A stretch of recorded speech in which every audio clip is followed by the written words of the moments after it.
महापालिकेच्या वतीनं पूर्व आणि पश्चिम विभागात रस्त्यांच्या साफसफाईसाठी आउटसोर्सिंगने भरती करण्यात आलेल्या 700 कर्मचाऱ्यांचा ठेका पुन्हा वादाचं कारण बनला आहे. ठेकेदार कर्मचाऱ्यांच्या वेतनातून परस्पर रक्कम कपात करीत असल्याचा आरोप स्थायी समितीत केलाय. ठेकेदारानं घेतलेले 15,000ची अनामत रक्कम देखील परत न केल्याचं सांगत सदरचा ठेका रद्द करण्याची मागणी सदस्यांनी केली आहे. महानगरपालिकेनं शहरातील 2 भागातील स्वच्छता करण्याचं काम वॉटरग्रेस लिमिटेड कंपनीला दिलं आहे. स्थायी समितीत मंगळवारी ठेक्यावरून सदस्यांनी प्रशासनाला धारेवर धरत गंभीर स्वरूपाचे आरोप केले.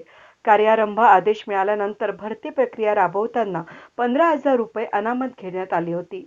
या विरोधात आवाज उठवल्यानंतर आरोग्य विभागाच्या संचालिका डॉ. कल्पना कुटे यांनी नोटीस बजावत अनामत रक्कम परत करण्याच्या सूचना दिल्या होत्या, परंतु त्याची पूर्तता झाली नसल्याचा आरोप कमलेश बोडके यांनी केलाय.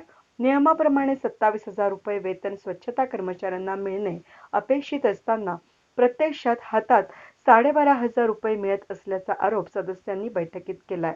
या विरोधात काँग्रेसच्या डॉ. हेमलता पाटील यांनी उच्च न्यायालयात धाव घेतली असून पंतप्रधान नरेंद्र मोदी यांच्याकडे ही तक्रार केली आहे. नियमित वेतन 8 ते 10 दिवसांच्या सुट्ट्या पकडून कपात केली जात असल्याचा आरोपही सदस्यांनी केलाय. वेद न्यूजसाठी सिनियर कॉरेस्पॉन्डंट कमलाकर तिवडे, नाशिक.